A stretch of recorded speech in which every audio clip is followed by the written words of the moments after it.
ও বন্ধু, এই গ্রামের নাম কি? বেতকাটা। আর এই এটা কি বেতকাটা মাধ্যমিক বিদ্যালয়? প্রতিদিন কয়টা বানাতে পারেন?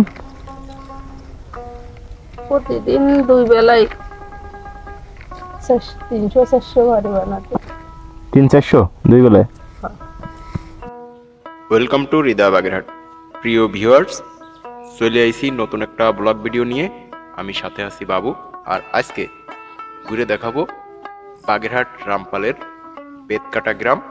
আর এই যে রাস্তাটা দিয়ে আমি ঢুকেছি, এই রাস্তার ডাইন সাইডে বেতকাটা গ্রাম আর বাম সাইডে হচ্ছে ভাগা গ্রাম। আর এই যে রাস্তার মুখতে 3 রাস্তার মোড়েতে যে ঢুকলাম, এর আর একটু সামনে গেলেই ভাগা বাজার, বাগেরহাট রামপালের বড়সড় একটা বাজার। তো আজকে এই গ্রামের দুইটা গ্রাম মাঝখান দিয়ে রাস্তা চলে গেছে। এই রাস্তাটা যাইয়ে একদম পয়লা বাজার পর্যন্ত যে উঠিছে। আর রনসেনের মোড়ে যে পিসির রাস্তা শেষ হয়েছে। এই বন্ডির সাথে ভিডিও শুরুতেই দেখা দিলাম, এই বন্ডির কাছে জিজ্ঞেস করছিলাম যে আসলে এই গ্রামের নাম কি।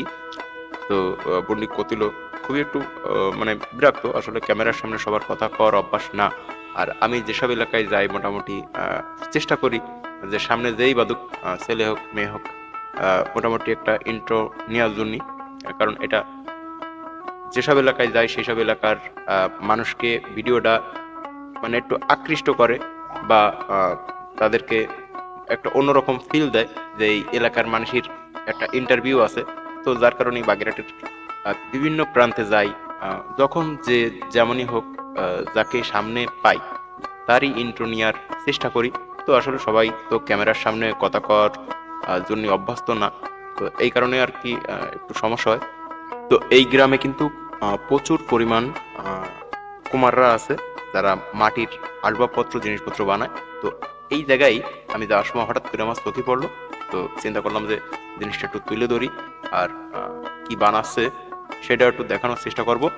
সবাই যারা দেখতেছেন ভিডিওটা সবাই শেয়ার করে দেবেন, তাহলে হয়তো অন্য অন্য এলাকা যারা আছে তারাও জানতে পারবে, দেখতে পারবে। আজকে ভিতরে যাব, দেখানোর চেষ্টা করব এবং কি বানাচ্ছে, কত টাকা রেট, এগুলোই আর কি জানার চেষ্টা করব, দেখানোর চেষ্টা করব যারা আমার দর্শক শ্রোতা আছে। চলেন দেখি।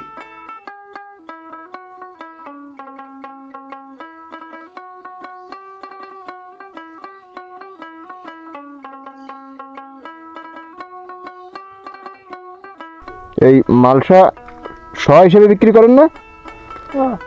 শ কত করে? বিভিন্ন দাম না? মানে 1 কেজি সাইজ যেগুলো, ওগুলো কত করে? 60 টাকা। ও বিভিন্ন দোকানে বিভিন্ন মেলা ধরি হলে যদি রানিং বেশি হয় খালি বেশি রেট, আর যদি দাঁড়ে খরচা কম হয় তাহলে কম। ভালো দিচ্ছে না তাহলে? হ্যাঁ। প্রতিদিন কয়টা বানাতে পারেন? প্রতিদিন দুই বেলায় 300-400 ভারি বানাতে। 300-400 দুই বেলায়?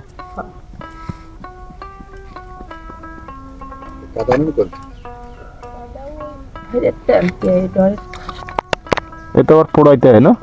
কষ্ট আছে অনেক।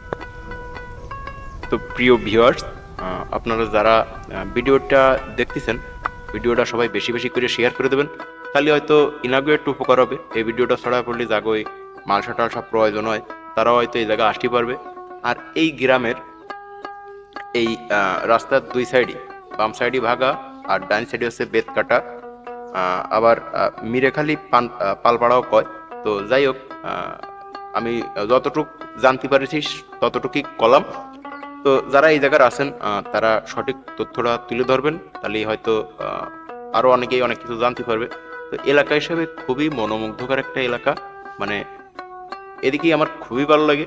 যার কারণে কিন্তু এই পয়লা, রামপাল, ভাগা এইসব এলাকা যখন যে জায়গা যাই তুলে ধরার চেষ্টা করি। এইসবের এই যে দৃশ্যগুলো আসলে আমাকে মুগ্ধ করে সব সময়।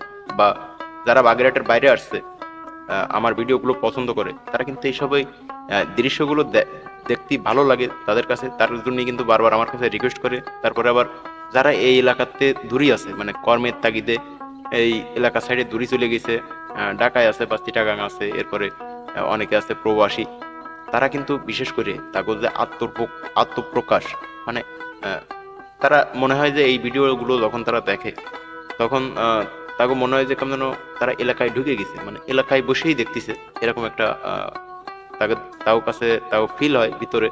তো এই জিনিসগুলোর জন্য আসলে আমিও সবসময় চেষ্টা করি যে বাগেরহাট যখন যে জায়গায় যাই সেই এলাকাটার একটু সুন্দর করে তুলে ধরার চেষ্টা করি। তো হয় কি সময়ের তাগিদে বা সময়ের স্বল্পতার কারণে হয়তো সেইভাবে আর কি তুলে ধরা যায় না যে আমি হাইটে ঘুরে সব জায়গা সুন্দর করে কোথায় কি আছে সব সুন্দর করে তুলে ধরবো, সেই সুযোগটা আসলে হয় না কর্মের তাগিদে। বাইকে যখন যাই, বাইক রাইড করি, সেই সময় যাওয়ার সময় সেই এলাকাগুলোকে মোটামুটি যতদূর সম্ভব আমি দেখানোর চেষ্টা করি। তো আসলে খুবই একটা প্যারার কাজ, সব সময় ব্যস্ততার ভিতর থাকতে হয়, ভিডিওর কাজ, আরও অন্য আমার রেকর্ডিংয়ের কাজ বা নিজেরও কর্ম আছে। আর সেই সব কাজেরগুলোর ক্ষেত্রে হয়তো সবার মন মতো সব কাজ করতে পারি না। তো সেজন্যই আমি আন্তরিকভাবে দুঃখিত। যতটুকু সম্ভব হয় তুলে ধরার চেষ্টা করি। তো এই রাস্তার মাথা হচ্ছে রনসেন গ্রাম, পয়লা রনসেন।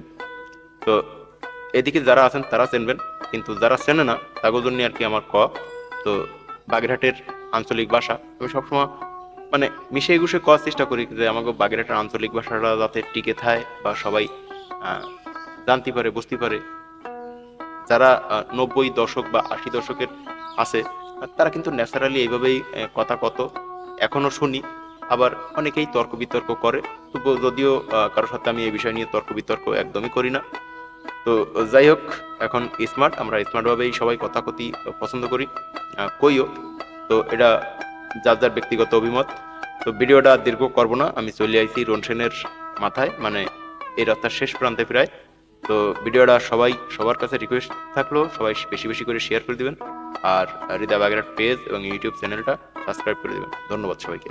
আজকের মতো বিদায় নিচ্ছি। আল্লাহ হাফেজ। সবাই ভালো থাকবেন, সুস্থ থাকবেন।